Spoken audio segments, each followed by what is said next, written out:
Bonjour à toutes et à tous, salut Romain, salut Damien. On se Hello. retrouve pour un troisième épisode déjà sur les transferts de cette nouvelle saison 2024. Épisodes qui vont ravir nos auditeurs français, vu qu'on a deux équipes françaises dont on va parler aujourd'hui. Je vous propose de commencer par la non française, comme ça après on fait un petit bloc français pour terminer. On va commencer donc par IF. Est-ce que vous avez un transfert qui vous a marqué, ou plusieurs transferts qui vous ont marqué pour IF cette saison? Romain qui dodeline, ça m'étonne un peu. Moi, j'ai l'impression que c'est un mercato qui doit beaucoup plaire à Romain. Mais je Oui, peux me mais tromper. mais Oui. ça me plaît énormément, mais par contre, de là à ressortir un nom, Ah oui, c'est compliqué. c'est plus dur. Ouais. J'en ai sorti un, mais oui, c'est un peu plus dur. Mais si tu veux réfléchir à ton nom, pendant ce temps-là, je vais donner le mien. Je sais pas si on dit Rafferty ou Rafferty, je sais pas. Rafferty, je suppose. Mhm. Voilà, pour moi, je comprends ce que tu veux dire, c'est dur de sortir un nom, mais je pense que c'est peut-être celui qui est peut-être même sur le long terme, hein, peut-être le plus prometteur, ou je le placerai un cran au-dessus du reste, même si je te suis sur le fait qu'il y a tellement de talents potentiels, en tout cas, qui ont signé là, que c'est difficile de ne pas les mettre tous ensemble et pas de dire finalement le meilleur transfert, c'est l'homogénéité et surtout le talent et la jeunesse, en fait. On pourrait dire ça, c'est le Ouais. talent et la jeunesse, leur Mhm. meilleur transfert. Oui, Ouais, Archie tout à Ryan, fait. moi j'avais pensé à lui, qui vient de chez Jumbo, l'équipe de développement de Jumbo, qui a quand même fait deuxième du Lombardie U23. Talent très intéressant, Archie Ryan. Donc moi, c'est lui que j'avais noté. Oui, et Ryan qui était un peu, freiné, hein, dans sa progression, avec une blessure au genou. Mais c'est même assez amusant de voir que, chez IF, au moment où Dan Martin s'en va, l'Irlande se retrouve, un nouveau champion et là on a 2 jeunes gars Ouais. effectivement, Archie Ryan et je suis assez d'accord avec toi Damien. Je mettrais une piécette supplémentaire sur Darren Rafferty, qui a fait, de très, très, gros coups, pendant, ses, années juniors. À voir évidemment comment tous ces gars-là vont pouvoir, digérer.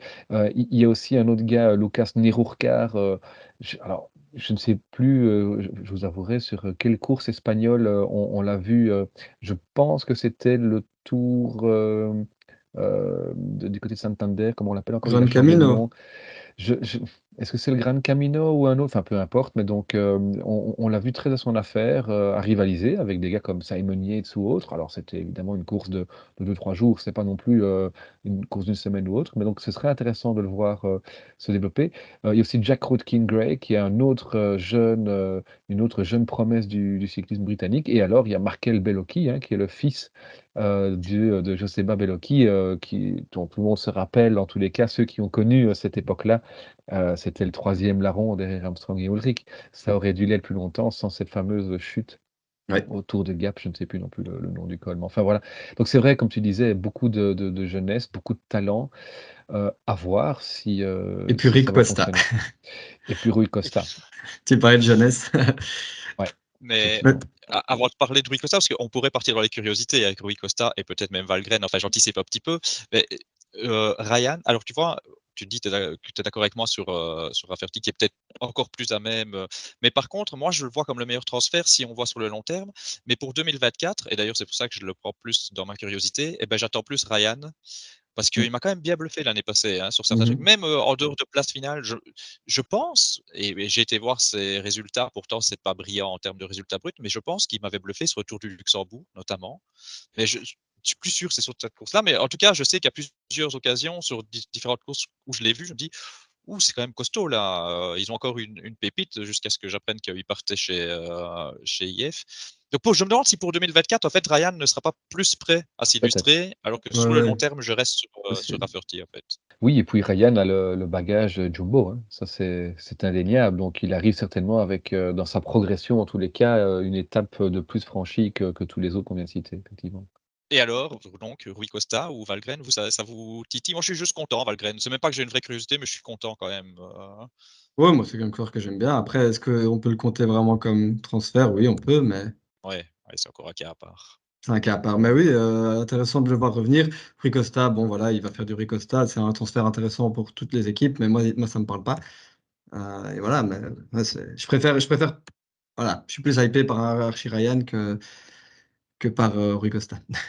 Ah, c'est vraiment intéressant. Vraiment une équipe qui a On fait n'a des même pas bons parlé de ajustements. Harry Sweeney, il me semble. Si. Non, Effectivement, Non. Ruffini, qui vient de chez Lotto, qui avait montré 2-3 belles choses aussi il y a 2 ans, qu'on a Mhm. peu moins vu, l'année passée avec l'émergence d'autres gars, mais c'est je dirais que c'est pas inintéressant. Voilà, C'est ça, on sait pour jamais. nuancer, exactement. Ok, ben, je vous propose de partir sur Groupama.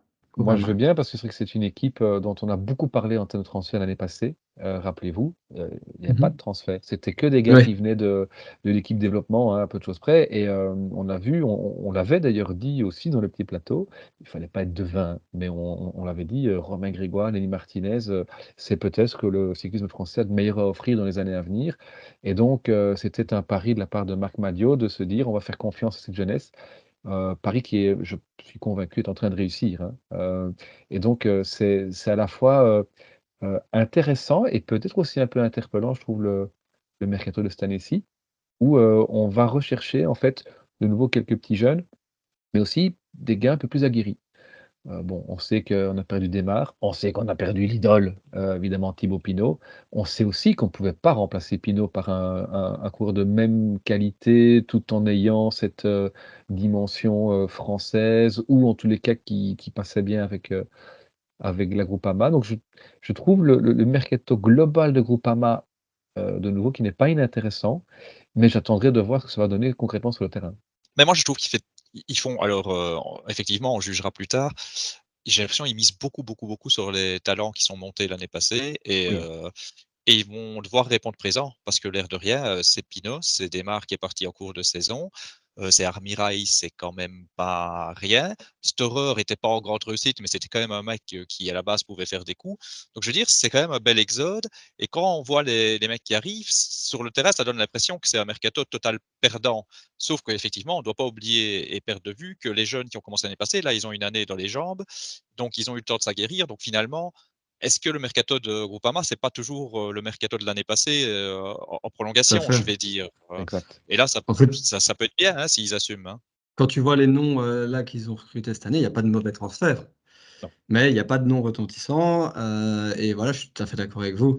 Ce qu'on suivra l'année prochaine, c'est Romain Grégoire et Lenny Martinez, n'en déplaise à David Godu. Mais voilà, c'est pas les transferts de cette année, c'est ceux de l'année dernière, c'est Ouais, ouais, sûr. ouais.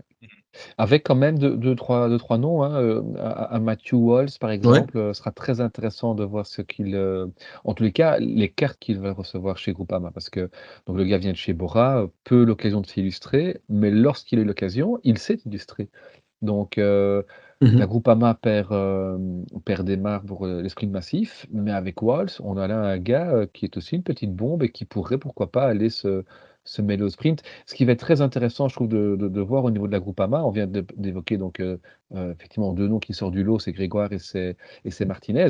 Mais au niveau du sprint, là, on arrive désormais avec de nouveau tout un petit groupe de coureurs, avec quelle hiérarchie?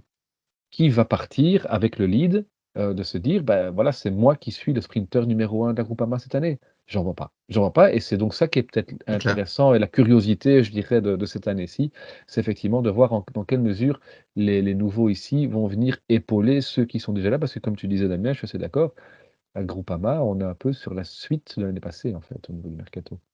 Avec le 8-12 qui passe, cette année, en profil rouleur, donc voilà, je veux dire, si on devait en sortir un cette année au niveau, jeunesse française, ce serait lui, je pense. Par contre, moi, Mhm. si je devais citer quand même un nom en meilleur transfert, alors, bah, c'est pas, foufou, hein, c'est Bistrom. Parce qu'à partir du moment où tu perds, des mecs quand même aussi, expérimentés et cetera, bah, je pense que Bistrom peut amener justement ça, son expérience. C'est un gars qui est encore capable, qui peut aider, qui peut être un bon équipier sur, long terme, qui peut faire des coups en baroudeur si, la course s'y prête. Voilà, si je devais sortir un nom, je le sortirais quand même lui du lot, en fait. Ok. Ouais. Ouais, moi j'avais noté Walsh, mais voilà, c'est pas Desmar non plus. On verra. Peut-être qu'il va me surprendre, mais voilà. Ouais, ouais, moi j'avais mis Rochas, on en a Ouais, parlé, voilà. lors de l'épisode avec Cofidis, c'est un bon gars, pas oublier que c'est quand même le Français qui, sur les 15 dernières années, était le plus proche de remporter une Ouais, course World Tour à étapes, hein. 6 Donc secondes, je l'ai encore vu passer il y a pas longtemps, 6 secondes. bah, voilà, Le Twitter français en parle encore. bah, voilà. Mais c'est intéressant de voir dans quelle mesure, Non, c'est vrai. effectivement, Rochas, qui était entre guillemets «au service» d'un Martin, va peut-être, se mettre au service d'un Lenny Martinez. Ou est-ce que Rochas va avoir sa propre carte à jouer? Voilà, c'est une saison, qui est très, très ouverte du côté C'est de ça. Groupama. Bah, pas de mauvais transfert et quand même voilà, des perspectives intéressantes pour les fans de la Groupama avec leurs petits jeunes. En parlant de perspectives intéressantes, moi je suis, assez, curieux, du mercato de Decathlon à G2R. Je sais pas ce que vous en pensez, mais on parlait il y a pas de mauvais transferts pour FDJ, mais ici pour moi il y a que des bons transferts. Oui, mais c'est vrai que, l'année passée, on avait beaucoup raillé AG2R, dans cette, «guéguerre» entre guillemets franco-française pour savoir qui était la numéro un parmi les 2 Mmh. équipes françaises, où on voyait notamment chez les jeunes, beaucoup de jeunes gars de chez AG2R qui partaient à gauche, à droite. Et ici, effectivement, je suis assez d'accord avec toi, Alexis, sur, le mercato réalisé ici. Il y a pas de mauvais transfert. Ouais. Ceci dit, j'attends pas énormément de Sam Bennett par exemple, mais voilà, un Victor Lafay, on l'a vu l'année Mais dernière, excellent coureur ouais, disons que Sam et Bennett vient, numériquement remplacer Marc Sarrault quelque part, hein, qui lui part justement chez, chez Groupama. Ça peut pas être moins bon, sauf si, oui, oui, Sam tout à fait. Bennett est en pleine déconfiture, mais ça ne peut être que positif, j'ai l'impression Mmh pour mh. AG2R, mais c'est pas le mec que j'ai pris comme, le transfert numéro un. Bah, vas-y, qui as-tu pris comme transfert numéro 1? Victor l'a fait, Oui, bien sûr, moi aussi. Ah, ouais. c'est marrant, moi pas. C'est marrant, moi Sam Bennett pour moi, c'est le meilleur Ah ouais? transfert. Je Ah sais ouais. qu'on part du principe alors évidemment, ça dépend ce qu'on a c'est pas parce qu'on dit que c'est le meilleur transfert qu'on attend Sam Bennett de la Quick Step, hein. Moi, j'attends pas ça évidemment. Mais pour moi, pour AG2R, avoir un sprinter comme Sam Bennett qui est quand même encore capable de faire plein de placettes, c'est un vrai gros renfort et en fait, je prends pas Victor Lafay dans le sens où, bah, c'est ma curiosité, hein, Victor Lafay, je l'ai pris Mmh. parce que, Victor Lafay, c'est jusqu'à preuve du contraire, une irrégularité incroyable. Un potentiel qui semble dingue mais aussi, comme il peut passer totalement à travers et un sprinter comme Bennett, je me dis, bah, un sprinter déjà par définition, en théorie, c'est un peu plus sûr comme bon renfort et en plus, quand ça remplace alors je suis désolé, en plus Marc Sarrault, à un moment donné, je croyais beaucoup en lui, mais quand tu remplaces Marc Sarrault qui finalement, c'était un peu catastrophique, hein, ces derniers temps. Voilà, pour moi, c'est leur meilleur transfert et la curiosité, alors c'est Victor Lafay. Je me dis: «Tiens, est-ce que Victor Lafay, Mmh. dans un nouvel environnement, il peut trouver cette régularité?» et là, alors s'il la trouve, alors je vous rejoins, ce sera de loin le meilleur transfert, je pense, hein. Et il arrive avec une pression, hein, parce qu'on l'a compris, il ne vient pas gratuitement. Gros contrat chez Decathlon, donc il faudra voir dans quelle mesure il va pouvoir aussi digérer ça. Mais, c'est peut-être dans les coureurs français du moment, c'est l'étoile montante et je dis pas ça parce qu'il a gagné l'étape du Tour de France, hein, on s'en rappelle évidemment. Ça l'a un petit peu révélé aux yeux du tout grand public. Maintenant ceux qui suivent le cyclisme de près ont déjà vu Victor Lafay, que ce soit sur le Giro, hein, magnifique victoire aussi.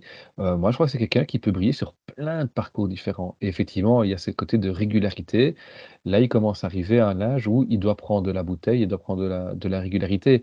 La raison qui fait que j'ai mis Lafay moi et pas enfin Lafay pardon et pas Bennett, c'est que Bennett, je sais pas trop quel train on va lui mettre chez Decathlon et Bennett est un peu comme enfin j'allais dire un peu comme un Cavendish, mais c'est un sprinter de c'est un sprinter de train Mmh. et donc qui va emmener Sam Bennett? Sander de Pestel? Oui, c'est pas mauvais, mais c'est pas un poisson pilote, puis quand il voudra se frotter pardon à Van Poppel et compagnie, ce sera inférieur.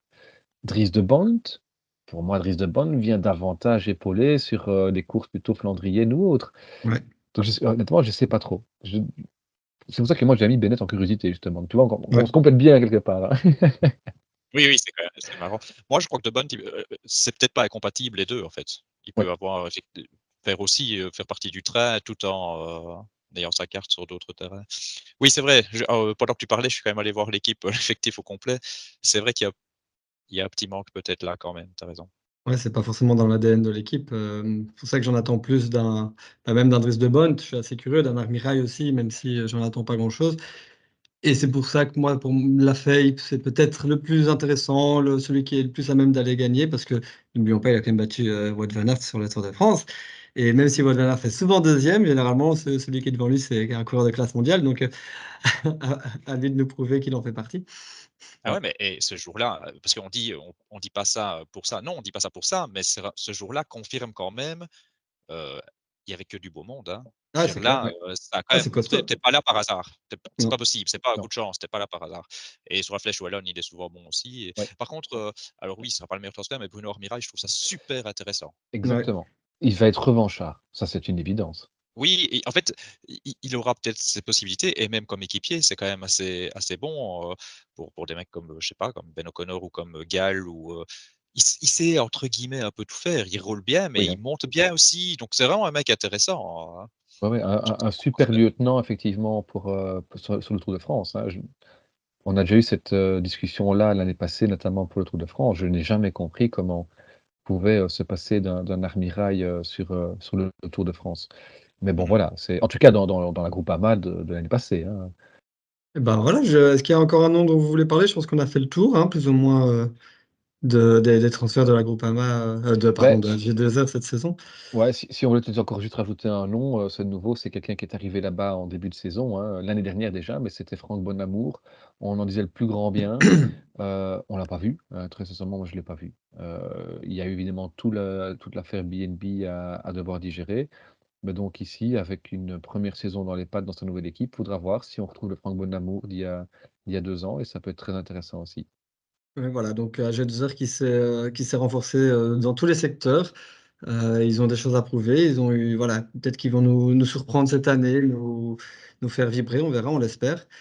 Donc voilà, ce 3e épisode, on a fait le tour. Je vous propose de nous retrouver la prochaine fois très bientôt pour continuer ce tour des transferts. Ciao, Ciao, ciao. Salut. ciao.